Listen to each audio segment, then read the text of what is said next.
Welcome once again to the Brownstone, Wolfe's sanctuary of logic, orchids, and murder. Do tell us where in the world you're listening from, and don't hesitate to share your thoughts. If you enjoy these cases, consider liking and subscribing. Now then, shall we begin? Nero Wolfe and the day Archie vanished. Right now, over 85% of the people watching aren't subscribed. If you've been enjoying these Nero Wolfe stories, hitting that subscribe button is the best way to be sure you never miss the next mystery. Your support helps keep these stories alive and lets us keep bringing them to you. The morning in the Brownstone was as precise as the brass pendulum clock ticking in Wolfe's office, though I never trusted the place to stay quiet for long. Fritz was already busy in the kitchen when I came down, the smell of his rye toast and brewed coffee filling the hall. I poured myself a cup and leaned against the frame, watching him move with the sort of efficiency that made me feel like an amateur at tying shoelaces. He set out Wolfe's breakfast tray with the care of a man arranging relics on an altar: eggs soft-boiled to the second, sausages browned but never crisp, butter moulded to a perfect curve. The tray bore a folded copy of the Gazette, ironed flat, because Wolfe did not tolerate creases in newsprint. I carried my cup back into the office and dropped into my chair, waiting for the sounds above. The second floor creaked faintly as Fritz mounted the stairs with Wolfe's tray. It was always the same ritual. Wolfe breakfasted in bed, then emerged for orchids at 9. The air in the office was still cool from the night, though the radiator hissed a steady protest. Papers from the day before rested in neat stacks on Wolfe's desk, each one squared off with a ruler's precision. The yellow chair sat empty, a throne awaiting its monarch, while the red client chairs glared at me like two jurors waiting for testimony. By the time Fritz descended with the empty tray, Wolfe's door upstairs had closed again. Fritz deposited the china in the kitchen with a clink and returned wiping his hands. "He is in good humour this morning," he reported, in the tone of a man announcing a change in barometric pressure, though he complained the butter was too cold. "Then the earth may spin another day," I said. Fritz gave me the look he reserved for remarks he considered unworthy of answer, and vanished into the pantry. At 9 precisely, Wolfe appeared. He moved heavily, with the gravity of a man who considered walking an unjust demand upon his frame. He crossed the office without glancing at me, dropped into the yellow chair, and rang the bell for beer.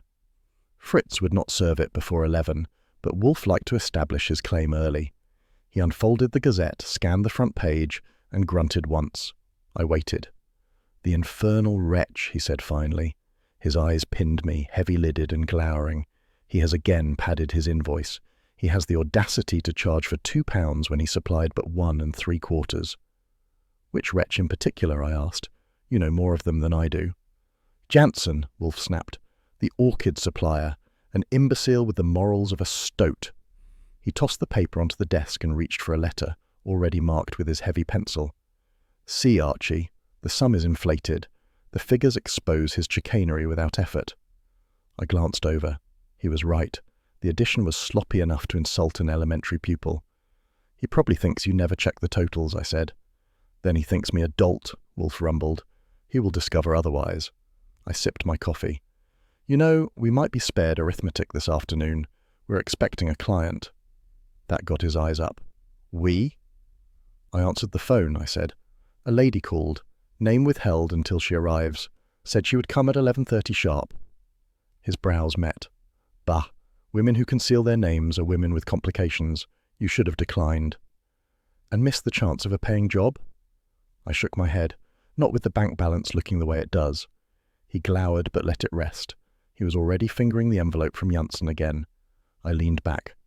"Anyway, I may step out for an errand before she comes. Just a small matter." That did it. He stiffened in the chair, lifting his head slowly as if I'd announced my intention to elope with his orchids. "An errand?" "Nothing dramatic," I said. "I promised to drop a note for a friend downtown. I'll be back before our mystery lady rings." His gaze lingered on me, weighing, measuring. He tapped a finger against the arm of the chair. Once, twice. "Archie, you have the inveterate habit of treating time with a levity that offends me. You will remember that your presence at this office is not ornamental. If she arrives and you are absent, the inconvenience to me will be intolerable." I grinned. "Then I'll make sure not to dawdle. Don't worry, you'll have me back in time to play host." He didn't smile. His eyes narrowed as though he had caught a draught through an unseen crack in the walls. "Be circumspect," he said. "The world outside is unworthy, and you are inclined to indulge it." "Noted," I said, finishing the last of the coffee. The cup clinked as I set it down, but the silence that followed was thicker than usual. Wolfe stared at the newspaper without reading, lips pressed together. He was hearing something, though no sound had passed. The brownstone, with its ordered hours and ritual meals, felt unusually brittle that morning. Fritz moved about in the kitchen, the faint clash of pans punctuating the air. Wolfe shifted once in his chair, tugged the bell pull, and then let it fall, as if to test the cord's weight. I stretched my legs and considered whether to change my tie. Outside, the traffic hummed along West 35th Street, a reminder that Manhattan never paused for our routines. I should have recognized the tension then, the way Wolfe's silence thickened instead of thinning. He had already scented something amiss, though he would not dignify it with words. I mistook it for annoyance over invoices, and he allowed me the mistake. When I left that afternoon, it would not be for a casual errand. But for now the brownstone held its breath, waiting. At precisely 11:30 the bell rang, its tone distinct enough to draw Fritz from the kitchen. He moved with his usual economy of steps, wiping his hands on a folded towel, and went to the door. Wolfe never stirred from his chair. I had expected Archie to be back in time to handle the formality, but the front hall was quiet, save for Fritz's polished shoes on the tile. Moments later, he ushered in a woman who carried tension as if it were part of her wardrobe. She was tall, impeccably dressed in a navy suit that belonged to Fifth Avenue rather than our stretch of West 35th. A small hat sat at an angle above carefully arranged curls, the veil trembling slightly with each breath. Her gloved hands clutched a handbag as though she feared it might betray her. Fritz gestured toward the office, and she stepped inside with the tentative poise of one accustomed to society functions, but not to private consultations in a detective's brownstone. Wolfe closed the Gazette with deliberate care, set it on the desk, and studied her without rising. "Madam," he said. His voice was calm, weighty, as though it issued from a tribunal. She paused, glanced at me, then back to him. "Mr. Wolfe, I am Mrs. Vera Lanning." The words emerged in a hush, the kind of introduction meant to carry weight in drawing rooms. Wolfe inclined his head slightly. "Be seated." He gestured to one of the red chairs, the chair that had seen liars, embezzlers, and frightened lovers over the years. She lowered herself into it, posture stiff, eyes flickering toward the door as if she regretted stepping across our threshold. "You said your business was urgent," Wolfe continued, folding his hands across his midsection. She drew in a breath. "It concerns my husband. He has received threats." She stopped, glanced again toward the door. "I would prefer to explain when Mr. Goodwin is present." Wolfe's brows descended like storm clouds. "My assistant is not indispensable to the act of listening," he said. "State your matter." Her gloves tightened around the handbag. "Please understand, Mr. Wolfe, this is delicate. I cannot risk a misstep, and I was told Mr. Goodwin would be here." I leaned forward, notebook in hand. "Mrs. Lanning, Mr. Wolfe does not require a chorus. If you feel your husband's safety is at stake, withholding details until Archie strolls in won't improve matters." Her eyes darted between us, then fell to the rug. "The letter was anonymous," she whispered. "It spoke of debts, of ruin if certain payments were not made. My husband insists it is nonsense, but I do not believe it. Yet I cannot, must not, divulge more without Mr. Goodwin." Wolfe let out a long breath, audible and heavy. He shifted in his chair, the wood creaking faintly under his weight. "You come at 11:30 with an appeal to urgency," he said coldly, "and you withhold the substance. That is impertinent." Her head lifted sharply, lips parting in protest, but the words faltered. The room seemed to constrict around her, the sunlight through the tall windows failing to ease the tension. I could smell the faintest trace of her perfume, lilac, though she had not moved from her seat. It carried a sweetness that clung to the air. "Forgive me," she said at last, voice trembling. "I had expected—" "Expectations are irrelevant," Wolfe interrupted. "If your concern is genuine, you will either confide it or you will depart.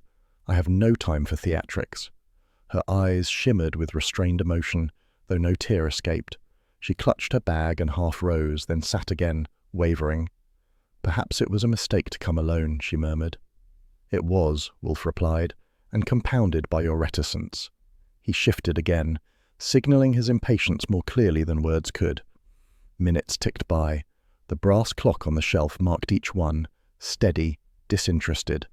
I made a note of her hesitation, the pallor under the careful rouge, the pulse visible at her throat. Every line of her figure suggested fear, but the fear was entangled with calculation. She wanted our help, but she feared what telling us might reveal. By 12:15, Fritz entered quietly to announce that lunch was ready. Wolfe waved him off with a flick of his hand, eyes never leaving the woman in the red chair. "Mrs. Lanning," he said at last, "I am not a nursemaid. Either you state your business or you may convey your regrets to the door." She rose fully this time, clutching the handbag as if it were a shield. "I will return when Mr. Goodwin is present," she said, and her tone, though still fragile, carried a trace of determination. Wolfe inclined his head fractionally, dismissing her without comment. She turned, moving with hurried grace across the carpet, the veil trembling once more. Fritz, waiting in the hall, guided her out, and the front door closed with a sound that seemed to echo longer than usual. For a moment, silence reigned. Wolfe sat rigid, hands folded again, eyes fixed on the desk blotter. The office still held her presence. The lilac scent had grown stronger with her movement, trailing across the room like an invisible marker. I drew it in and filed it away, as much a clue as a note or a cipher. Wolfe, though, gave no sign. He rang the bell for Fritz, and when the Swiss appeared, Wolfe spoke with perfect composure. "Serve lunch." Yet I noticed the faint tightness around his eyes, the way his jaw settled harder than before. He had concealed his concern, but it was there, tucked beneath the surface. Archie's absence was unusual enough. Now, with a woman departing unsettled and a cloud of lilac lingering in the room, it weighed like an omen. The office windows looked out upon the street, bright with the midday sun. Wolfe remained in his yellow chair, still as a statue, and I could almost hear the machinery of his mind turning with icy precision. Something had shifted, though he would not name it yet. Lunch arrived on schedule, but Archie's chair sat empty. Wolfe touched his fork to the sour Braten, then let it rest, the gesture heavier than words. Fritz's service was precise as always, yet his eyes flickered uneasily. Wolfe's silence was not routine. It was thunder disguised as appetite. By 2, the orchids were neglected. Wolfe remained in his office, seated in the yellow chair, staring at the desk blotter as if willing it to confess. He reached for the Gazette, then abandoned it, the paper falling shut without a crease disturbed. Fritz hovered at the threshold, uncharacteristically hesitant. "Sir," Fritz ventured, "Mr. Goodwin may have gone on an errand, as he said." Wolfe's eyes closed briefly, lids heavy. Archie does not neglect lunch without notice. He does not leave his hat. At 2:30, the telephone rang. Its shrill insistence cut the air, and Wolfe gestured sharply to Fritz. The Swiss crossed swiftly, lifted the receiver, and spoke in measured tones. His face blanched at the voice on the other end. He glanced once toward Wolfe, then held the receiver out with a stiff arm. Wolfe extended a hand, took the instrument, and held it near his ear. He said nothing. A man's voice came through, low, strained, the words bitten off in haste. "Forget Vera Lanning. Forget her husband. If you don't, Goodwin won't come back." The line went dead. Wolfe replaced the receiver with exquisite care, his hand steady. He did not speak. Fritz stepped closer. "Sir," he whispered. The voice, deep, not clear, with an accent, perhaps foreign. The time, 2:36 precisely. Wolfe looked at him. "Note it." Fritz left the room and returned with pencil and pad. He recorded the hour, the timbre, the phrasing, even the clipped consonants. Wolfe listened to the scratch of pencil on paper, his face unmoving. When Fritz had finished, Wolfe leaned back, eyes closed, lips pressed together in a line so thin it might have been carved. The office was steeped in silence. Outside, a truck rumbled past, its gears grinding. Inside, nothing stirred. Wolfe's bulk filled the yellow chair, immovable, but the stillness was charged with fury. Fritz set the pad upon the desk. "Shall I call Inspector Kramer?" "Not yet." Wolfe's eyes opened. "We must consider first." He reached for his glass of beer, poured by Fritz at the proper hour, and held it before him. The chilled glass fogged slightly in his hand. He did not drink.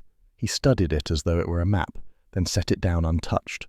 His gaze shifted to the red chairs, where hours earlier Vera Lanning had sat, perfume trailing like a signal flare.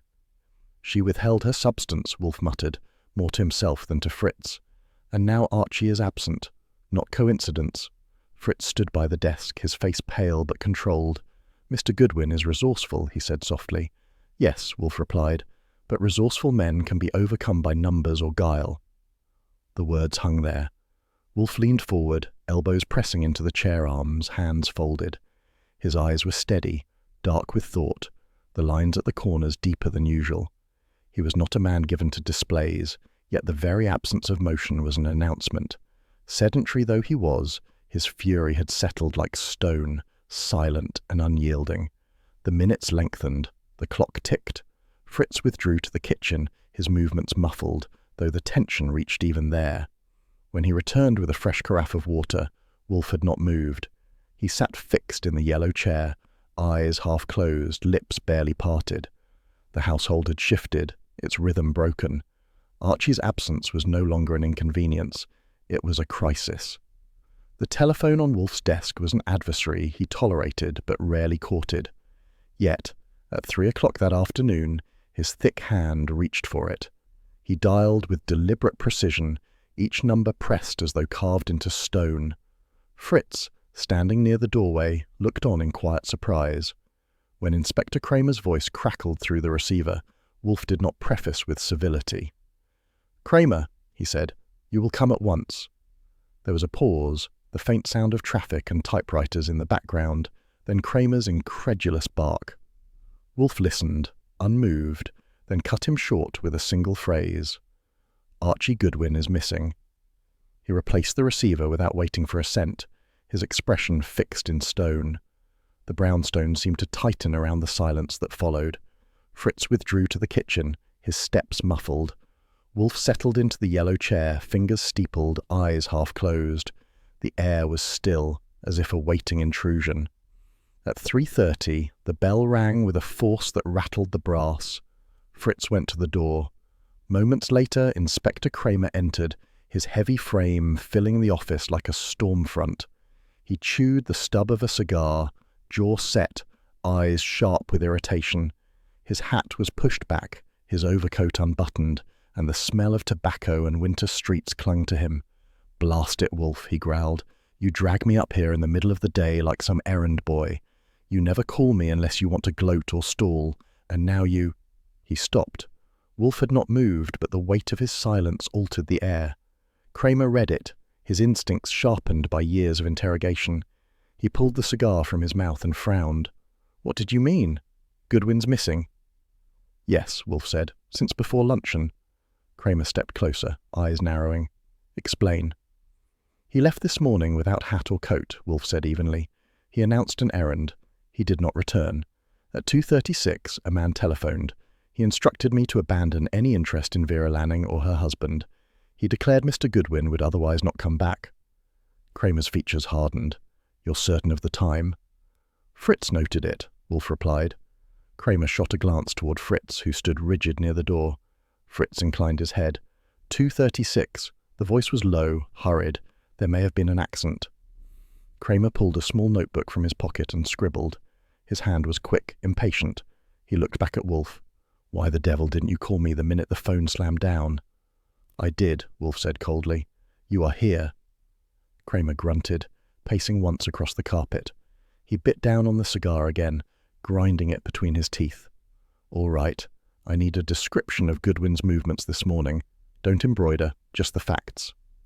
"He breakfasted," Wolfe said. "He drank coffee in the kitchen. He spoke of a new client expected at 11:30. He mentioned an errand before her arrival. He departed without his hat or coat. That is all." Kramer's pencil scratched. "Errand to where?" "He did not specify," Wolfe replied. "I do not speculate." Kramer slapped the notebook shut. "You may not speculate, but I have to act. I'll circulate word to the precincts, quiet at first. We'll keep an eye for his description, his build, his manner. If somebody grabbed him, they'll make a mistake moving him." Wolfe's eyes opened fully, dark and unblinking. "You will not circulate quietly. You will act. Immediate attention is required. Kramer bristled. I can't put the whole department on alert because Goodwin missed his lunch. He missed more than lunch, Wolfe said. His voice cut through the room like a cleaver. He missed his duty. He missed his hat. Archie Goodwin does not do either without cause. Kramer's jaw worked, the cigar bobbing. He looked down at the rug, then back at Wolfe. The bluster softened, replaced by something heavier. All right, I'll see what I can shake loose fast. But if this turns out to be one of your blasted stratagems— Wolfe's hand twitched once, dismissive. It is not. The inspector shoved the notebook into his pocket and strode toward the door. At the threshold he paused, turning back. If somebody's playing with him, we'll find them. And Wolfe— He stopped, searching for the words. Don't hold out on me. If you learn anything, you call. Wolfe inclined his head once. Kramer grunted, jammed the cigar between his teeth and left, his heavy tread echoing through the hall until the door closed with a firm finality. Silence returned. Wolfe sat in the yellow chair, eyes fixed on the desk blotter, lips pressed thin. Fritz lingered, waiting. At last Wolfe spoke, his tone low and certain. We will not wait upon their competence, we will act. The Swiss bowed his head. The crisis had deepened. At 4 o'clock, Wolfe gave a curt instruction that ended debate. Summon Panzer. Fritz placed the call from the kitchen telephone. An hour later the bell rang, and Fritz, faithful to his role, wiped his hands and went to the door. Moments after, Saul Panzer entered the office, removing his flat cap and holding it lightly in one hand. He was dressed as usual in plain, workmanlike clothes that made him resemble a delivery man more than the most capable operative in New York. His face was impassive, the eyes steady and unhurried. "Mr. Wolfe," he said. His tone carried no drama, only acknowledgement. "Sit," Wolfe commanded, pointing to the red chair that Vera Lanning had occupied earlier. Saul complied without flourish, setting the cap on his knee. "You know the situation?" Wolfe asked. "I know Goodwin isn't here," Saul said. "I also know you wouldn't call me in unless something's crooked. Start with what you want." Wolfe shifted in the yellow chair, his hands folded across his middle. "Archie left this house before luncheon, without his hat or coat. He has not returned. At 2:36 I received a call. The speaker said I must forget Mrs. Lanning or Archie would not come back. That is the extent." Saul nodded once, eyes narrowing slightly. "And Kramer?" "He came. He will circulate word, though too discreetly for my satisfaction." "Then I'll look," Saul said simply. He rose, cap in hand, but Wolfe's voice halted him. "Method, Panzer. You will search his customary haunts, every place he visits by habit when free of me. Bars, diners, bootblacks, automats. You will ask little, observe much. You will note whether he was seen, whether he was expected, whether he departed. And you will be vigilant for surveillance. A man telephoning threats is not a man acting alone." Saul inclined his head. "Understood." He left as quietly as he had arrived. The hours stretched. The brownstones sank into uneasy silence, broken only by the muffled clang of pots in Fritz's kitchen and the occasional honk of an automobile on the street. Wolfe remained in the office, motionless, save for the steady turn of thought in his eyes. At 8, Fritz served dinner. Wolfe ate little, his attention elsewhere. When the meal ended, the household waited. It was nearly 10 when the bell rang again. Fritz answered, and Saul Panzer stepped in, dust from the street still clinging to his shoes. He removed his cap, sat, and spoke without embellishment. "No one's seen him." Wolfe's lips compressed. "You covered them all?" "Everyone," Saul replied. "Danner's bar on Lexington, the shoe shine off 42nd, the automat on Broadway, the newsstand at 9th. Nobody's seen him since yesterday. They expected him. They didn't get him." "Details," Wolfe said. Saul leaned forward slightly. "At the shoe shine, the boy said Archie usually came by around noon. Today he didn't. At the automat, the counter girl knows him. She said she looked for him around lunch, but he never showed. At Danner's, they hadn't seen him since Tuesday. The newsstand fellow said Archie promised to pick up the late edition, but nothing. It's a clean sweep. He didn't make his rounds." Wolfe's eyes narrowed, studying Saul as though he were a chess piece reporting on the state of the board. "What else?" Saul's hand moved across the cap, fingers working the fabric. "I was followed. A black sedan, late model, Ford. They kept a block behind me most of the afternoon. I shifted twice, changed course, ducked through traffic. They stayed with me until I headed back here. Then they peeled off. The room stilled. Fritz set down the tray he had been carrying, the glass rattling faintly. Wolfe's eyes half closed, then opened, dark with comprehension. Describe. Black sedan. 4-door, Saul said. 2 men inside, maybe 3. Couldn't make out the plates, they were smeared. One heavy fellow in front, light hat. The other kept his face turned. They were careful, professional enough not to spook easy. Wolfe let out a sound, not quite a grunt, not quite a sigh. So, he murmured, they watch you. They watch me. That implies organization, forethought, a design beyond impulse. They fear interference. Saul placed the cap on the arm of the chair. Then it's tied to Lanning. Wolfe nodded once, slowly, like a judge delivering sentence. Yes, she sat in that chair this morning. She arrived at 11:30. She refused to state her business until Archie was present. Then he vanished. At 2:36, the threat. And now, surveillance. The chain is evident. Saul studied him. What's your move? Observation, Wolfe said. We wait, but not idly. You will watch the Lanning household, discreetly. Note their comings and goings. If they send messages, trace them. If they receive visitors, record them. And above all, watch for that sedan. Saul rose, adjusting his cap. When do I start? Now, Wolfe said. Report by dawn. Saul inclined his head and departed. Fritz entered again, clearing away the untouched plates. The clock on the mantel chimed the 1/4 hour, solemn in the dim room. Wolfe remained in his chair, silent, his eyes fixed on the empty red seat that still seemed to hold Vera Lanning's shadow and the faint trace of lilac. He reached for the bell cord, tugged once, then let it fall. His voice was low but steady. The game has begun.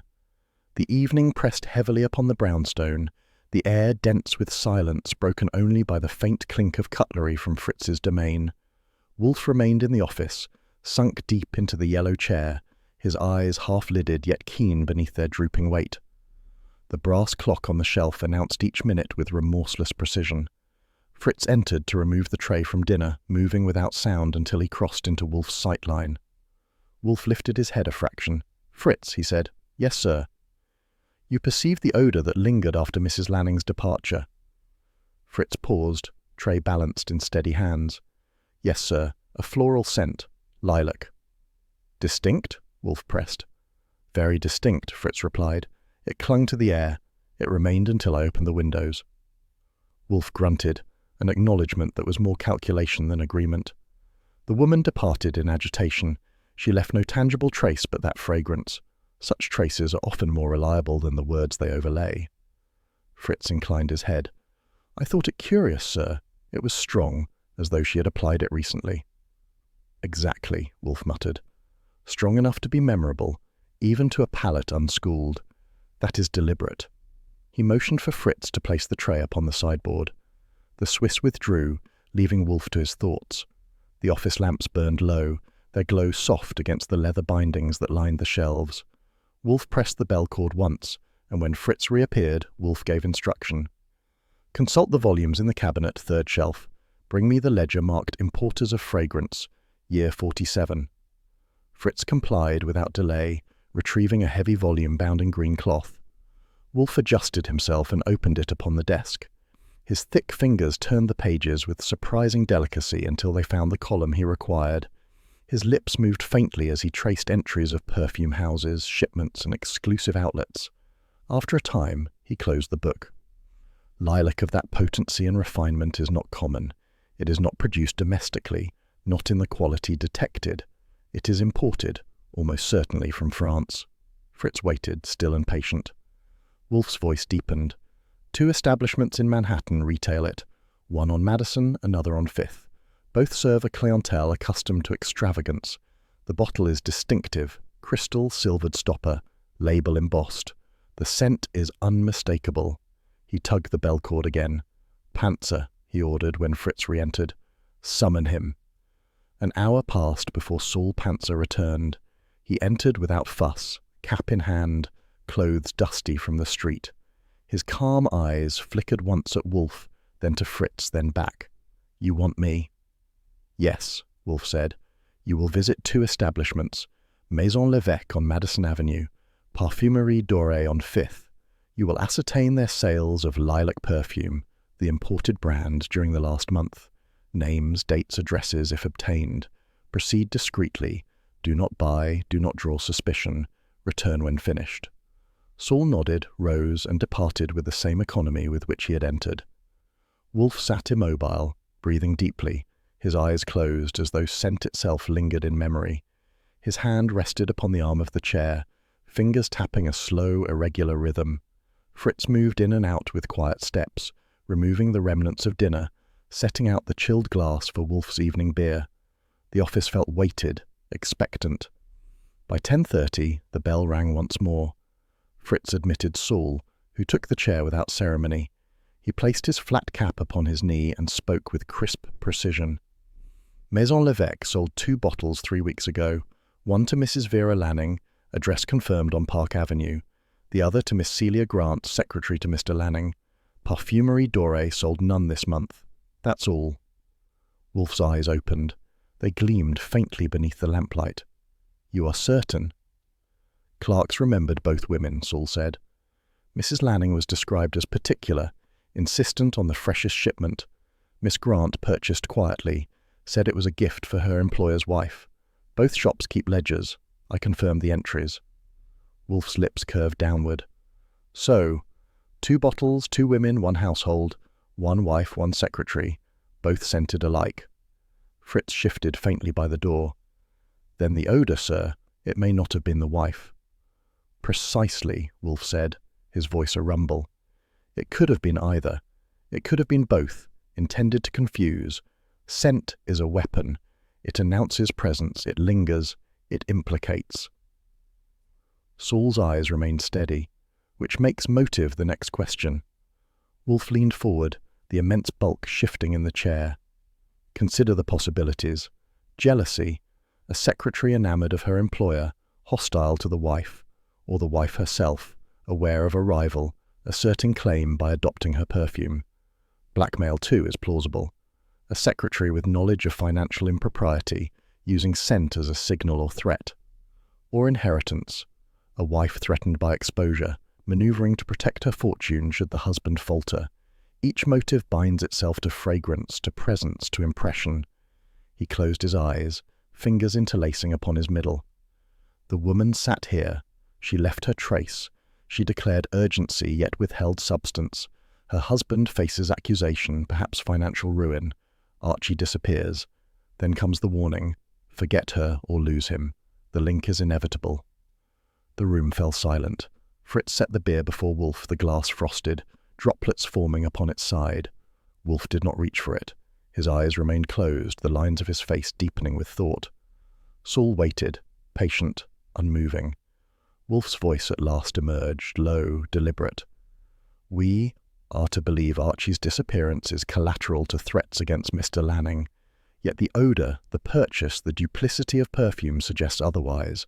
This is personal. This is intimate. Whoever holds Archie considers him leverage, not target, and the fragrance, deliberately or inadvertently, has revealed the circle. Fritz cleared his throat gently. What shall be done, sir? Continue observation, Wolfe ordered.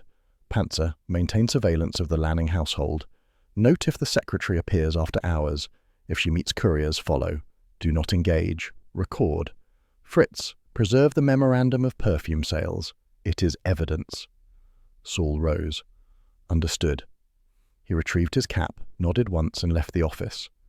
Wolfe at last lifted the glass of beer, regarded it, then sipped. The bitterness spread across his tongue, grounding him in ritual. He set the glass down with care. His gaze returned to the empty red chair where Vera Lanning's perfume still seemed to hover, invisible but insistent. He spoke, his voice scarcely more than a whisper. Lilac. A clue as delicate as its bearer, and as treacherous. The lilac trace had barely faded when the bell cut through the house again. Fritz returned, rigid. A package, sir, in the vestibule, addressed to you. The air in the office, already taut, drew tighter. Wolfe's eyes opened slowly. Describe it. The ritual of beer and lamplight held, but now it served as a backdrop to menace, not routine. What's this about a package? He demanded. In the vestibule, Wolfe said, voice calm. Fritz refused to touch it. He was correct. Kramer grunted, strode out, and barked for the uniformed man accompanying him. A bomb squad sergeant entered, heavy case in hand. He approached the parcel, examined it with long fingers, and cut the string with measured care. He opened the paper slowly. Inside lay a small velvet case, cracked at the hinge. He opened it and frowned.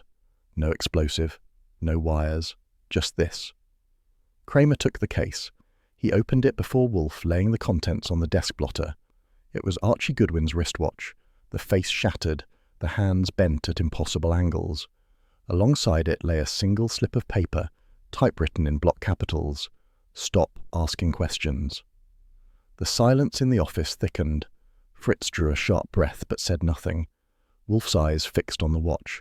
His face remained composed, yet a tightening at the corners of his mouth betrayed fury.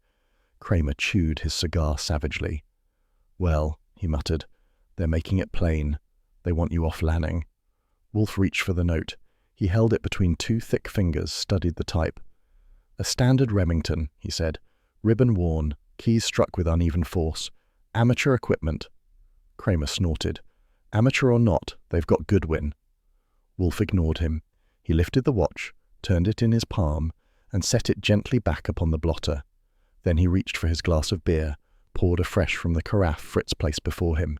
His hand was steady, the ritual intact. He drank, set the glass down, and only then spoke. "They have erred," Kramer barked. "Erred? That's his watch. They're telling you he's in their hands." "Just so," Wolfe said, voice cold. "By sending it, they confirm he is alive. To send a relic is to admit possession. They did not conceal, they advertised. That is imprudent." Kramer glared. "It's intimidation. They want you rattled." Wolfe's gaze met his. "They cannot rattle me. They expose themselves instead. By delivering, they require a messenger. By typing, they require a machine. By selecting his watch, they reveal opportunity to handle him. Each fact is evidence." Fritz stepped closer. "Sir, the timepiece, was it broken in struggle?" "No," Wolfe said. "It was broken after. Deliberately, to signify violence. Symbolic, not incidental. They wish to impress severity, but they reveal calculation, not impulse. Archie is valuable alive as leverage. If he were dead, they would not waste theatrics." Kramer paced, the cigar bobbing in his teeth. "So, what's your move?"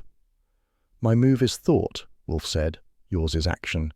Trace the messenger, trace the machine, search the Lanning household, observe the secretary, move swiftly but with discretion." Kramer snapped. "Don't tell me my business. You think I can put out an order on perfume and broken watches? I need leads that hold in court." "You need Archie Goodwin," Wolfe retorted. His voice was quiet, but it filled the room. "You require him as much as I. His absence impairs me. It impairs you.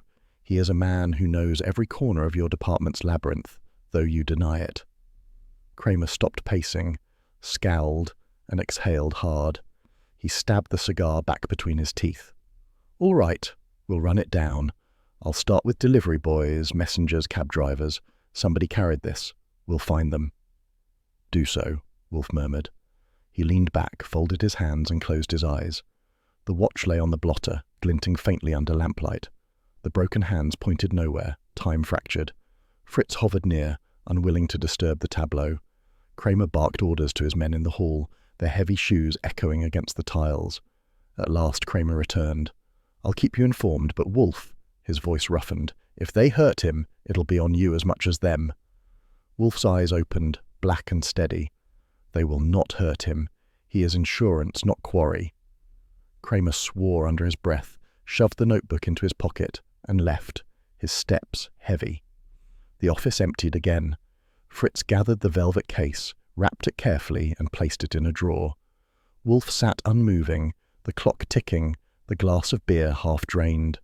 The fury in him was hidden, contained by ritual, but it was there, immense, immovable, silent. The following afternoon carried the same brittle stillness that had settled over the brownstone since Archie's absence. Wolfe remained in his chair, glowering at the desk blotter, while the muted hum of traffic beyond the curtained windows was the only reminder that Manhattan bustled on. Fritz had cleared away lunch and withdrawn, leaving behind the faint aroma of braised beef and herbs. At 3:30, the bell rang. Wolfe tugged the cord. Fritz reappeared, his expression impassive, and a moment later Saul Pantzer entered the office. He removed his flat cap, dusted from the street, and placed it neatly upon his knee as he took the red chair. "I have it," he said. "Proceed," Wolfe ordered. Saul's tone was steady, his eyes calm as always. "The sedan that tailed me yesterday belongs to the Lannings' chauffeur. Name's Havelock. Works for them 5 years, no blemish on record. He keeps the car garage 2 blocks off Madison, a private lease. I checked the plates against the registry. They're clean." Wolfe grunted. "Describe the man." Mid-40s, solid build, heavy jaw, skin like it's seen years of street work. He's careful, doesn't talk quick, wears gloves when driving, even in warm weather, keeps himself tidy. He knew I was asking before I said much. I followed him after he dropped Mrs. Lanning at her dressmaker this morning. He parked near Central Park, waited, and then I made my move. "You spoke?" Wolfe asked. Saul nodded once. I pressed him in the quietest way. He didn't fight hard. Told me he's been running errands outside his usual duties. Said last evening he delivered an envelope to a man in Central Park, near the fountain by 72nd. No description except tall, hat pulled low. Havelock said he didn't open it, didn't ask, just passed it over, cash in hand for his trouble. Wolfe's eyes narrowed. The man is an intermediary. "Yes," Saul confirmed. "Havelock's no mastermind. He's muscle with a license. He said he's taken 2 other envelopes this month. Always to different men, always in the park. No names given. He's careful enough not to ask, but not clever enough to refuse." Wolfe leaned back, his bulk shifting against the chair, fingers steepled, his gaze fixed on nothing, the rhythm of thought visible in the stillness of his features. Did he know the contents? "No," Saul said. "He swore he never opened them. Said he didn't want trouble, but he admitted the envelopes came from inside the Lanning house, sometimes directly from Mrs. Lanning, sometimes from her husband. Always sealed." Fritz, who had been standing near the door, drew a quiet breath, the only sign of his unease. Wolfe's eyes flicked to him, then back to Saul. "Which implies," Wolfe said slowly, "that the Lannings use their chauffeur as courier. They transmit without revealing the recipient. It preserves distance. And yesterday, one such delivery coincided with Archie's disappearance." Saul inclined his head. "That's the shape of it." Kramer arrived soon after, summoned by Wolfe's insistence. He entered with his usual bluster, hat pushed back, cigar mangled between his teeth. He tossed his coat across the back of the nearest chair and demanded, "Well, what's so urgent I had to pull 2 men off a burglary squad?" Saul remained seated, unruffled. Wolfe gestured toward him. "Pantzer has traced the sedan." Kramer bit down on the cigar, listening while Saul repeated the details, his tone unchanged, every word clipped and exact. When he finished, Kramer scowled. "So the Lannings' driver's moonlighting as a messenger boy. That's something, but it's not a lead unless I can pin him to Goodwin." "You miss the point," Wolfe said curtly. "He is not originator, only vector. Whoever dictates the notes, whoever selects the recipients, does so from within the Lanning household. That is the fountainhead. The chauffeur is a pawn, not the hand that moves him." Kramer jabbed the cigar in Wolfe's direction. "You're drawing lines too fast. Maybe the driver's playing both sides, pocketing pay, running errands, and now he's in over his head. You ever think of that?" "No," Wolfe replied flatly. "Havelock lacks imagination. He lacks ambition. He performs, he does not invent. Such men are instruments." Kramer paced, muttering. "Instruments or not, he's ours to squeeze. I'll haul him in." "You will not," Wolfe said sharply. "To seize him now is to alert the Lannings. They will retreat, they will bury evidence, and Archie will remain absent. He must remain free until his usefulness wanes, until they betray a connection. That is inevitable." The inspector bristled, chewing his cigar to pulp. "You want me to sit on my hands while your man's missing?" Wolfe's voice deepened, deliberate. "I want you to act when action yields result, not ruin." The office grew tense. Fritz cleared his throat discreetly. "Gentlemen," he murmured, "perhaps coffee?" Kramer grunted, dropped into a chair, and waved off the offer. Wolfe remained unmoving, a mass of composed fury. Saul shifted slightly, his hands resting on his knees. "There's more," he said. "Havelock claimed one delivery yesterday matched the description of the package you got here last night. He didn't say it, but I could tell. He carried it to the park, handed it to the tall man, and walked off. That's all he knows." Kramer's eyes flared. Then he touched it. He had Goodwin's watch in his hands. "Only as a sealed parcel," Saul replied calmly. "But yes, it passed through him." Wolfe's head lifted, his gaze sharp. "Then the connection is fixed. The Lannings, by their messenger, sent me the relic. They wish to intimidate, but they have betrayed origin. That was folly." Kramer slammed his palm on the arm of the chair. "Fine, then we'll tail him. Put a shadow on the chauffeur, see where he goes." "Precisely," Wolfe said, "but discreetly. He must not suspect. He must continue his errands unimpeded until the circle closes. Panzer, you will alternate with the police. One day you, one day them, always beyond suspicion." Saul nodded. "Done." Fritz stepped forward to remove the empty glasses, his face carefully composed. The lamplight gleamed on the polished wood of the desk, on the broken watch still resting within its velvet case in the drawer. The room smelled faintly of cigars, though none burned here. Kramer rose at last, grumbling. "I don't like being strung along, but you're right, damn you. If we grab the chauffeur, the Lannings clam up. We'll play it slow." "Not slow," Wolfe corrected, "measured." Kramer jammed the battered cigar into his pocket, yanked on his coat, and headed for the hall. "Measured or not, I want results. I'll keep 2 men on him tonight." He left, the door closing with a heavy thud. The silence that followed was deep, pressing. Wolfe remained in his chair, hands folded, eyes half closed. Saul rose quietly, cap in hand. "I'll watch from Madison," he said. "If he carries again, I'll know." "Good," Wolfe replied. "Report at dawn." Saul inclined his head and slipped out, noiseless as a shadow. Wolfe exhaled slowly. "So," he murmured, "the chauffeur is thread, not tapestry, but the weave leads always to the same loom, Vera Lanning and her husband, secrets within their walls, and Archie bound by them." The office held the weight of his words, the clock striking the half-hour, echoing across the shelves of silent volumes. Late morning found the office subdued, the usual rhythms fractured by the absence of Archie's voice and movement. Wolfe remained anchored in his yellow chair, arms folded across his immense chest, gaze fixed upon the rows of books that lined the wall, yet saw none of them. The desk blotter lay bare save for Saul Panzer's neat handwritten notes, which Wolfe had been reviewing with grim attention. The evidence was not flamboyant, but it was sufficient to draw pattern from fragments. Assets sold in haste, transfers cloaked by intermediaries, and the consistent hand of a single man directing it all, Mr. Lanning. Saul sat across from Wolfe in the red chair, cap resting on his knee, speaking with his usual unhurried cadence. "I checked the records through a man at the registry office.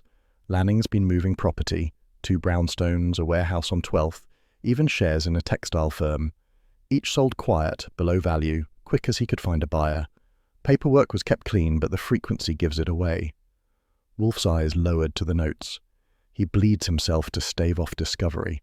The question remains, why now? Why so hurriedly? Saul leaned forward slightly. "Because the construction outfit he's tied to is under federal watch. Kramer's men found that. It's called Corinthian Contractors, been skimming government funds for war projects. Lanning's name doesn't appear as an officer, but money trails suggest he's invested heavy. They're tightening on it." Wolfe's nostrils flared faintly, the closest he came to surprise. "So, he has diverted wealth, lest the seizure of Corinthian ruin him entire. He prepares for flight or defence. The seizures align with Archie's disappearance. It is intended to blind me." The brass bell at the door rang then, crisp and insistent. Fritz went, and a moment later returned to announce in his neutral tone, "Mrs. Lanning." She entered with more composure than on her first visit, veil neat, voice steadier. But the memory of her earlier evasions clung like the lilac she had left behind. "I may speak more freely now," she began, though her smile faltered when Wolfe reminded her. She had departed in agitation, and hours later Archie had vanished.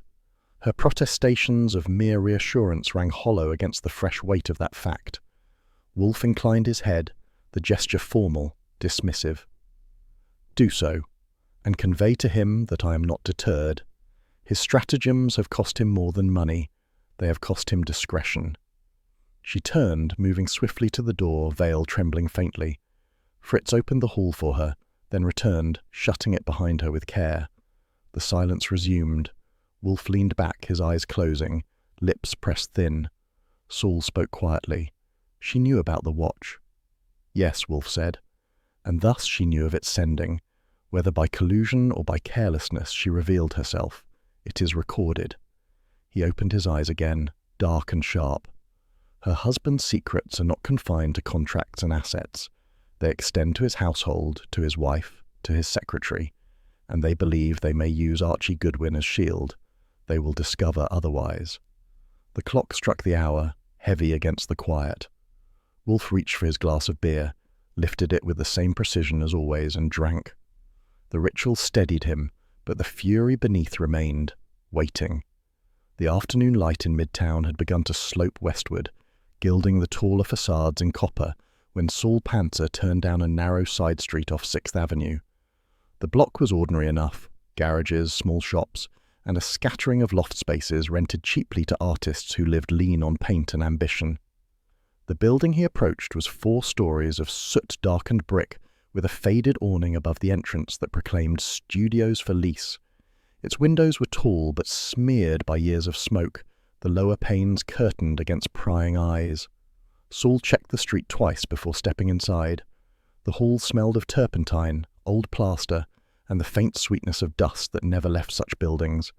He mounted the stairs with his usual patience, each step measured, until he reached the 2nd floor. The door at the end was marked in small brass letters, V. Lanning. He tested the knob. Locked. Saul glanced once more up and down the hall. No one stirred. From his coat pocket he drew a slender set of tools, gleaming faintly in the dim stairwell light. He worked without hurry, the pick sliding into the lock, his fingers sensitive as a musician's.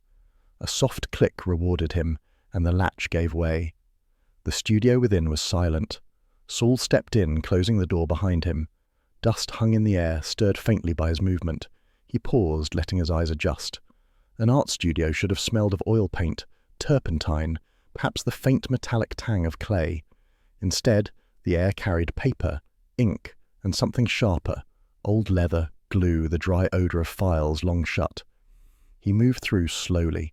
The space was sparsely furnished: a table, 2 chairs, a battered cabinet, and an easel standing empty in the corner. No canvases leaned against the wall, no brushes, no palettes.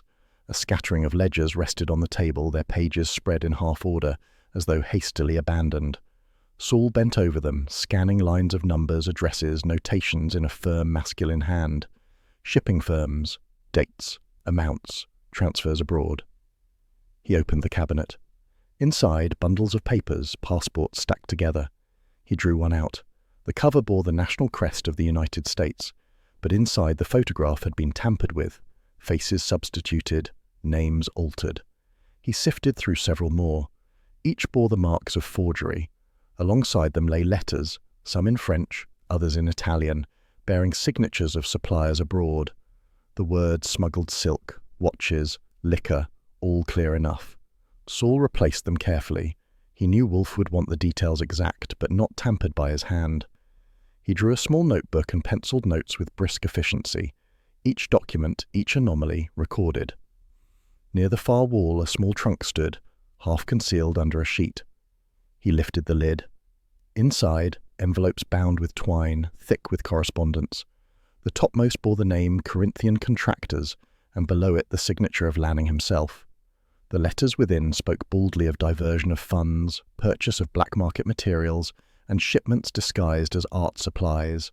The evidence was clear. Both Lannings had their hands upon it. Saul straightened. His eyes caught a glint upon the floor near the leg of the table. He crouched, brushed aside a scuff of dust, and found it. A cufflink.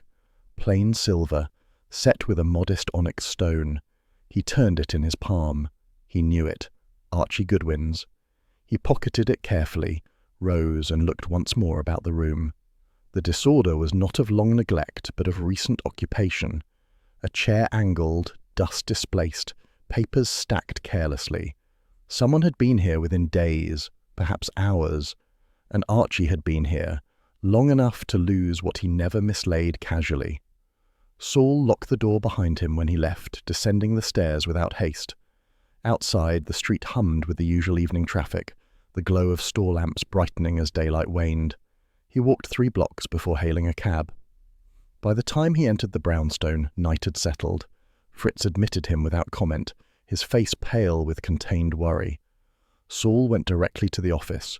Wolfe sat, as ever, in the yellow chair, massive and composed, a glass of beer before him untouched. The lamplight threw soft shadows across the room, the air dense with expectancy. Saul removed his cap, sat in the red chair and laid the notebook on the desk. "It's no studio," he said. "Not for painting. It's a front." Wolfe lifted the notebook with thick fingers, turned the pages, read the concise notes. "Details," he demanded. Saul gave them. The ledgers, the false passports, the letters in foreign tongues, the contracts bearing Lanning's name. He spoke of the trunk, the envelopes, the absence of art, the presence of finance. And last, with deliberate care, he placed the cufflink upon the blotter. Wolfe's eyes fixed on it. His hand reached, turned it once, the onyx catching the lamplight. "Archie," he murmured, the syllables weighty as judgment. He set it back with reverence. Fritz drew a sharp breath from the doorway. Wolfe looked up. "He was there?" "Yes," Saul said, "but moved, not long ago. The dust disturbed, the papers left careless. They cleared him out when they feared discovery." Wolfe leaned back, the immense frame sinking into the chair, eyes half closed. "So, the Lannings mask smuggling as art, employ a studio for concealment, and use it to confine Archie when convenient. They err by leaving trace." He lifted the cufflink again, held it between finger and thumb, and regarded it as though it were a seal upon a verdict. "This," he said softly, "is proof. Proof he was held, proof he has moved, proof they miscalculated." The room was silent, but for the ticking of the brass clock. Wolfe set the cufflink beside the glass of beer, still untouched. His fury remained hidden, contained within ritual and precision, but his eyes gleamed dark with it. Saul rose. "Do you want me to keep watch there?" "No," Wolfe said. "They will not return to it now. It is burned to them. We must follow the pattern outward, to where the next refuge lies, and to whom they send their goods." He closed his eyes, fingers interlaced, the cufflink resting on the desk blotter like an anchor. The brownstone breathed, the silence of conspiracy unravelled, the certainty of danger sharpened. Archie had been near, and now he was moved. But Wolfe had the proof, and that was enough to set the snare. The office was thick with lamplight when Inspector Kramer arrived that evening, his coat unbuttoned, his face drawn into its habitual scowl. Fritz admitted him without word and lingered only long enough to remove the overcoat with the same restraint he applied to carving a roast. Kramer came in chewing the stump of a cigar, his shoes leaving grit on the rug, his eyes immediately fastening on Wolfe. "I've got something," he said, lowering himself into the red chair without waiting for invitation. He set his hat on the edge of the desk. "A doorman near the Lanning studio gave us a piece that matters." Wolfe leaned back, lids drooping, hands folded across his middle. "Enlighten me." Kramer snapped open a notebook, pages curled from pocketware. "Yesterday afternoon, about 12:30, the doorman at the Wilmot building, 2 doors from the studio, saw Goodwin. He wasn't dragged, he wasn't shoved, he was escorted into a sedan. Said Goodwin walked steady as Sunday. 2 men with him, 1 on either side. Car was black, 4-door, same type Panzer's been watching." The silence deepened. The only sound was the tick of the brass clock. Wolfe's eyes half closed, as if considering whether to speak. At last, his voice emerged, low and even. "Describe the escort." Kramer consulted the notes. "Both heavy-set, dark coats, hats down. Not roughnecks, not obvious muscle. They looked like chauffeurs or clerks, neat enough to pass unnoticed. The doorman said Goodwin didn't resist. He got in as though it were a taxi." Wolfe shifted, a slight movement of his immense shoulders. "He feigned compliance." Kramer frowned. "What?" "Archie Goodwin does not submit unless calculation demands it," Wolfe said. His tone sharpened. Had they attempted to force him, there would have been disorder, cries, bruises. The witness saw none. Therefore, Archie perceived resistance was folly. He chose compliance to avoid harm. He trusted me to trace him. Kramer gnawed at his cigar. You're saying he walked in on purpose? Yes, Wolfe said. Not from willingness, but from prudence. He measured his odds and chose the path that preserved him. That is his nature. He is impulsive only when advantage lies with him. He read the circumstance, judged defiance premature, and yielded. Fritz, standing by the sideboard, shifted faintly. His voice, quiet, carried through the still room. Then he is alive, sir. Wolfe's eyes flicked to him, then back to Kramer. Alive, yes, but his composure may mislead his captors. They may interpret it as insolence, as mockery. That could shorten patience. Kramer slammed the notebook shut. Then time's not our friend. We've got to move. Wolfe inclined his head. Correct. The doorman's testimony narrows location an hour. It places Archie at the Lanning studio and removes doubt of their involvement. It confirms the sedan is theirs. Now the task is to determine where it carried him after. Kramer shoved his hat back, chewing hard. We've canvassed the garages. Nothing yet. But if he got in without fight, they had him calmed or threatened. Either way, he's locked up somewhere in this city. Not calmed, Wolfe corrected. Conscious, calculating. He left a trail, not of object, but of action. By walking steadily, he left assurance. He signalled to any observer that he was neither beaten nor broken. That is message enough. The inspector blew out a breath, rough as a bark. I'll lean harder on the garages. Somebody gassed up that sedan. Somebody saw them switch him over if they did. We'll find it. Wolfe reached for his glass. He poured beer with unshaken hand, filled it to the measure, and drank. His bulk remained still, but the fury was evident in the tautness of his mouth. He set the glass down with care, then looked at Kramer. You will act with urgency, Inspector. The Lannings are pressed by investigation. They will not hold him long. When they move again, he must be recovered, or he will be gone. Kramer jammed the notebook into his pocket and rose. I'll put more men on it. But Wolfe, if you've got anything more than deductions, I want it now. You have what I have, Wolfe said coldly. A doorman's eyes, a sedan, a husband with secrets, a wife with perfume, a secretary with duplicity, and Archie Goodwin playing prisoner with his eyes open. Kramer muttered a curse, jammed his hat on and strode out. The door closed with a hollow thud, leaving the office heavy with silence. Wolfe leaned back, eyelids lowering. The lamplight flickered against the shelves, shadows lengthening. He folded his hands again across his middle, eyes closed but mind unyielding. Archie had left his own trail, not of marks or scratches, but of calm compliance, and Wolfe, reading it as keenly as if Archie had spoken aloud, understood. The message was reassurance, but also warning. Time pressed harder now, and every hour might weigh against them. The Hudson lay dark and sluggish under the late evening haze, the riverfront lined with warehouses whose walls bore the soot of decades. Trucks rattled over cobblestones, horns blared from distant piers, and the air carried the mingled odours of tar, fish, and iron. Saul Panzer moved with care along the edge of a loading yard, his flat cap pulled low, his hands in his pockets. He had followed the trail from the studio's receipts, a series of shipping vouchers traced through Wolfe's deliberate questions, to this warehouse, a square hulk of brick that loomed above the river like a sentinel. He observed first. Men moved in and out at intervals, rough silhouettes against the flood lamps mounted high. Some carried crates. Others smoked and leaned against the walls, waiting. Saul waited too, noting numbers, gestures, the pattern of movement. After an hour, he stepped into a telephone booth 2 streets away and dialed Kramer. By the time he returned, the inspector's men were converging, their unmarked cars dispersing across the block like shadows spreading under moonlight. The raid went in hard at 10 sharp. Kramer himself led, overcoat flaring as he barked orders, cigar stub clenched in his teeth. Uniformed men burst through the double doors, pistols drawn, voices booming commands. Saul remained outside, watching the periphery, calm as always. Shouts echoed within, followed by the thud of boots on timber floors and the crash of crates overturned. When Kramer emerged half an hour later, his face was flushed and his cigar mangled, but his eyes carried grim satisfaction. He beckoned Saul in. The warehouse interior was a sprawl of crates stacked high, their markings foreign. Some were already split open, silk spilling in shimmering folds across the floor, cases of Swiss watches glittering in neat trays, bottles of liquor glinting amber under the harsh light. Smuggling, Kramer spat.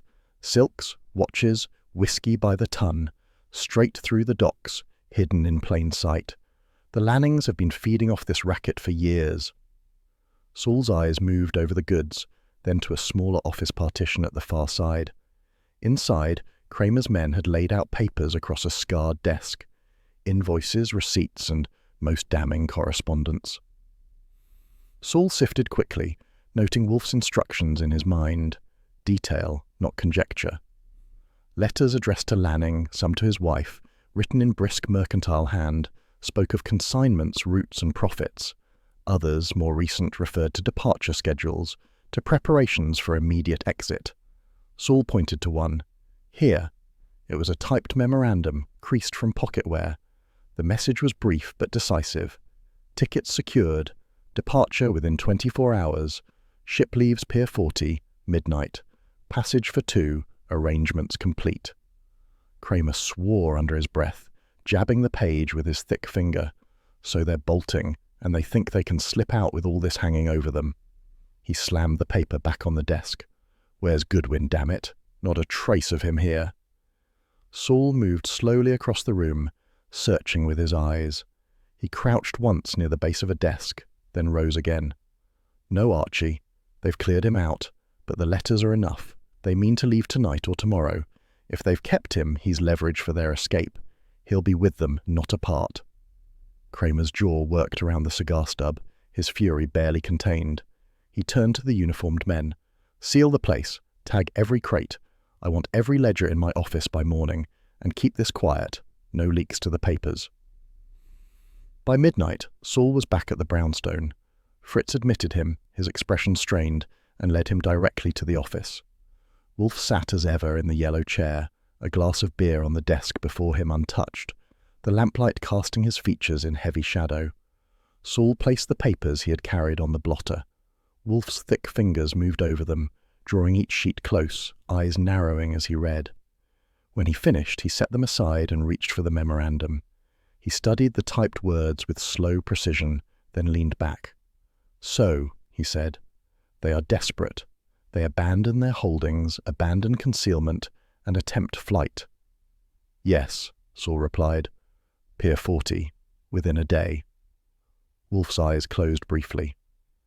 The warehouse confirms smuggling, of course, but more important, it confirms urgency. They believe departure secures them against prosecution, but they cannot depart without disposing of Archie. He is too dangerous to leave behind, too valuable to discard. He will be with them or near them until the final hour. Fritz shifted faintly in the doorway, his voice low. Then the time is short, sir. Very short, Wolfe said. We have but one interval between their preparation and their embarkation. To intercept them requires precision. Saul remained steady, his hands folded. Kramer will move. He's angry enough to flood the pier with uniforms. That would spook them, Wolfe muttered. They would vanish before the net closes. They must be approached with calculation, not clamour. We must strike at the pier itself, at the moment when concealment fails them. He opened his eyes again, dark and sharp, the fury beneath contained by his bulk. He reached for his glass at last, lifted it, and drank deeply. When he set it down, the verdict was clear. They have 24 hours, he said, no more. We must act within that span, or Archie Goodwin is lost. The silence deepened, the ticking of the brass clock the only sound. Fritz moved softly to clear away the empty tray. Saul sat watchful, cap in his lap. Wolfe remained still, the weight of decision upon him. The Lannings' den had been uncovered, their goods exposed, their escape written plainly in letters. But Archie was still absent, and the hours were narrowing like a vice. The fog of the Hudson carried the smell of brine and oil, muffling the creak of ropes and the muted clang of steel against steel. The freighter loomed at Pier 40, its lights casting wide cones over the dock, illuminating stacks of cargo and the silhouettes of men who hurried with final preparations. Beyond the pools of brightness, the shadows were thick, the kind that swallowed a man whole. Kramer's men were positioned within them, a ring tightening around the pier with the patience of hunters. In the brownstone, far from the waterfront, Wolfe sat immovable in his yellow chair, telephone receiver pressed against his ear, his deep voice resonating into the wire that connected him to the scene. Fritz hovered near, silent but attentive, ensuring the line remained steady.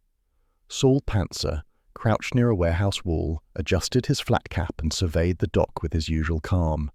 He had tracked the Lannings' movements from their townhouse to this pier. Now he watched as a chauffeur-driven sedan drew close, its engine purring low, and came to a stop beside a stack of freight. The door opened, and Mr. and Mrs. Lanning stepped out, their figures framed in lamplight. She wore a dark travelling coat, veil drawn, her gloves taut upon her hands. He was heavier, his hat brim pulled low, his jaw clenched. They moved quickly, as though rehearsed, toward the gangway that led up to the freighter. Kramer, chewing his cigar to shreds, stood with a cluster of detectives at the edge of the dock. He listened to the voice in his earphone, Wolfe's voice steady as stone, and raised a hand to signal restraint. The men held, crouched in shadows, pistols ready. Wolfe's tone carried from the line in Kramer's hand, precise and calm. "Not yet, Inspector. Let them reach the threshold. Let them feel departure before you strike." The Lannings reached the gangway. Vera's steps were quick, her head held with brittle pride. Her husband's shoulders were stiff, his eyes darting toward the ship's crew who stood waiting. Then the signal came. Kramer stepped forward, his voice booming. "Police! Hold it right there!" Chaos flared. Uniforms surged from both sides, their shoes hammering the wooden dock, shouts echoing across the water. The Lannings froze, Vera clutching her husband's arm, his hand tightening upon her wrist. They turned, their faces caught in the light, and saw themselves ringed by armed men. Saul moved swiftly from the side, blocking the sedan. He pulled open the rear door, eyes sharp. Inside, half-shadowed, sat Archie Goodwin. His wrists were free, his expression hard with fury and indignity. A guard beside him reached for a weapon, but Saul's hand was quicker, twisting the man's wrist until the pistol clattered on the floorboards. Archie stepped out, brushing his coat with disdain, his eyes flashing. "About time," he said sharply. "I was starting to wonder if the whole city had gone deaf." Kramer caught sight of him and barked an order. 2 detectives moved in to secure the guard, while Archie straightened his tie, glaring toward the Lannings. He strode to Kramer's side, still bristling. "They chauffeured me like a parcel and expected me to keep quiet. I've had enough of being baggage." From the brownstone, Wolfe's voice filled the receiver again, resonant and cutting through the dockside noise. "Inspector, bring them to the fore, and place the telephone where they will hear me." Kramer signalled, and the Lannings were marched forward, the circle of policemen tightening around them. Vera's veil trembled with her breath, her eyes wide but defiant. Lanning's face was set, sweat at his temples glistening in the lamplight. A detective held the phone receiver near, the cord stretching taut toward the portable line connected back to Wolfe. Wolfe's voice emerged, deep and deliberate, carried across the silence of men holding their breath. "Mr. and Mrs. Lanning, you stand at the end of your contrivance. You have smuggled goods through warehouses upon the Hudson.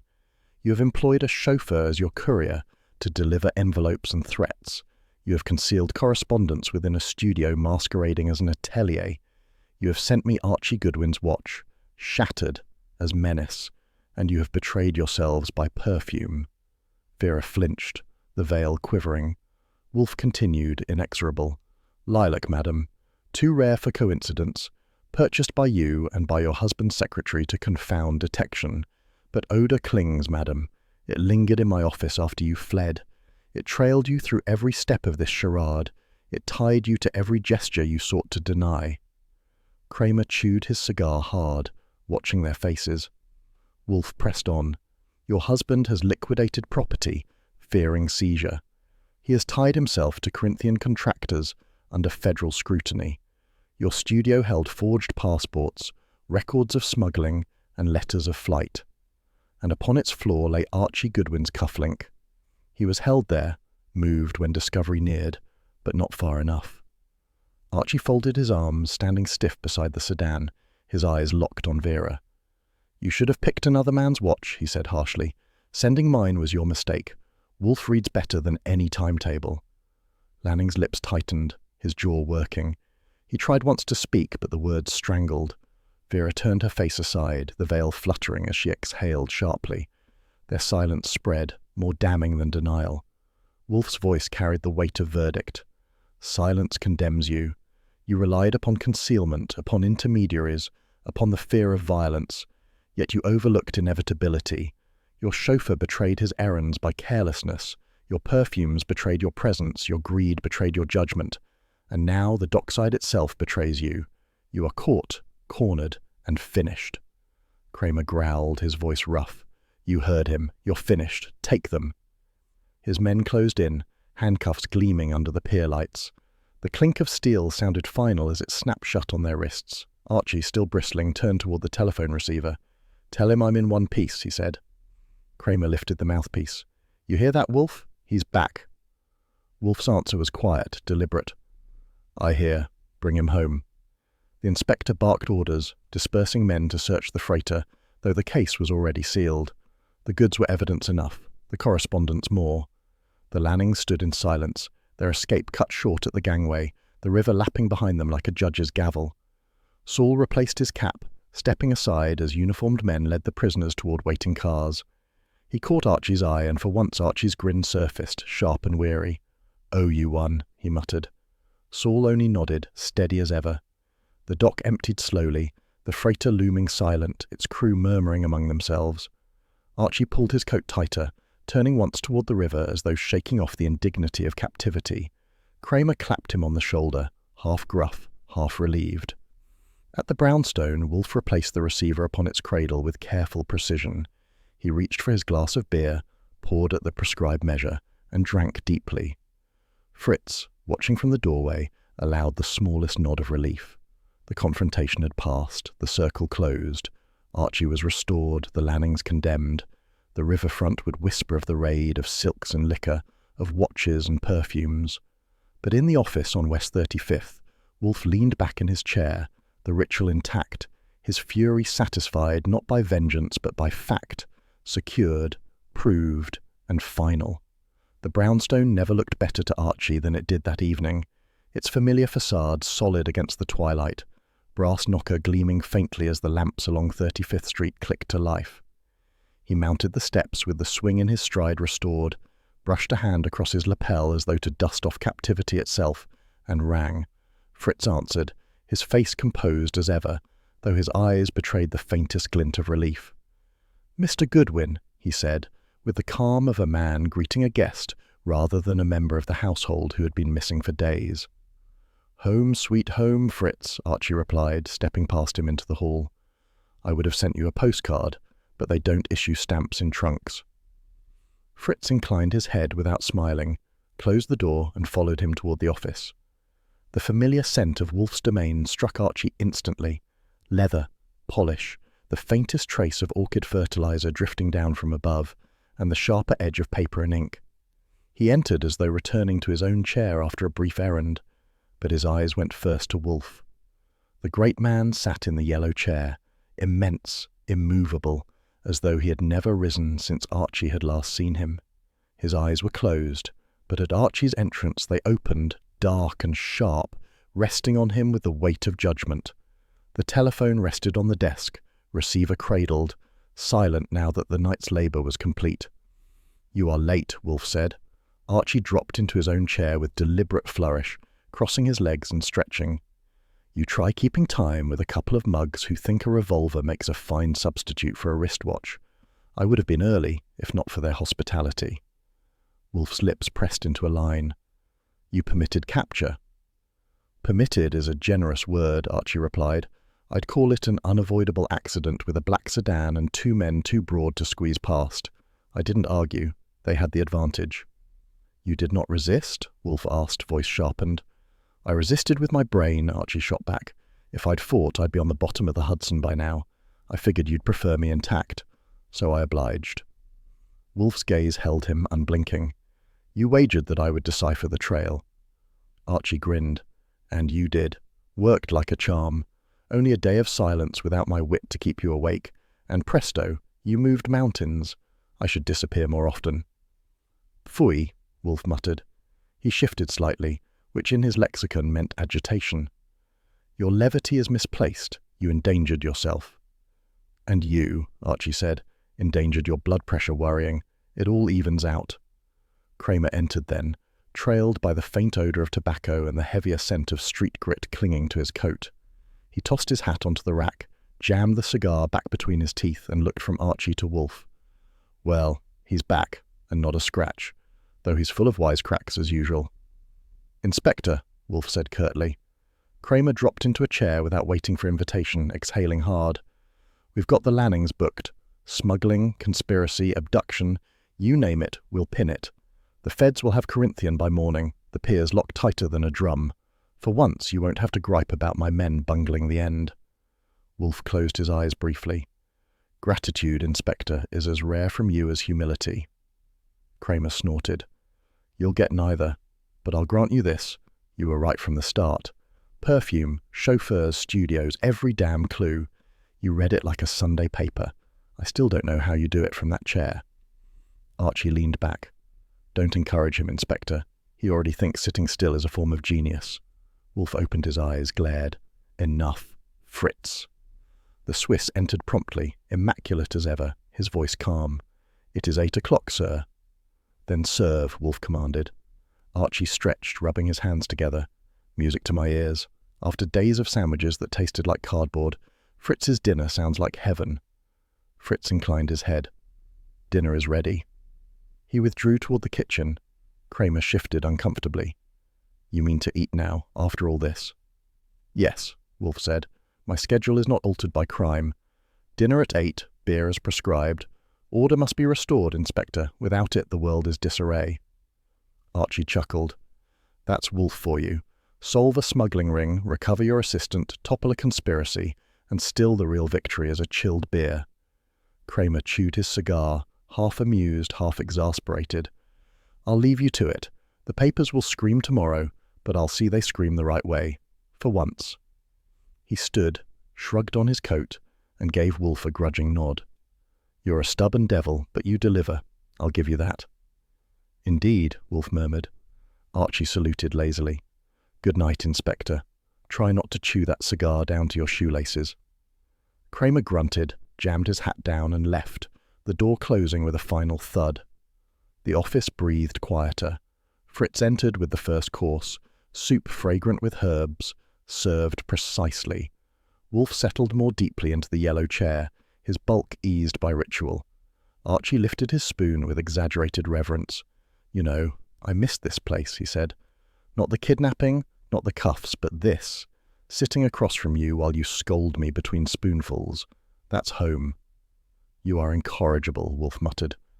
"Maybe," Archie said, "but I'm back, and you're back in balance. Case closed, smugglers in irons, and Fritz's dinner on the table. That's what I call equilibrium." Wolfe sipped, wiped his lips with precision, and finally reached for the glass Fritz had placed beside him, frosted and filled with golden beer. He lifted it, studied the condensation as though it confirmed order itself, and drank. His eyes closed briefly, savouring. Archie watched him, grinned, and leaned back. There it is, the sacred ritual restored, civilization saved. The clock chimed faintly in the hall. The brownstone stood firm, its order unbroken, its rhythms restored. Wolfe drank his beer, Fritz served dinner, and Archie Goodwin sat once again at his post, mocking, alive, and exactly where he belonged.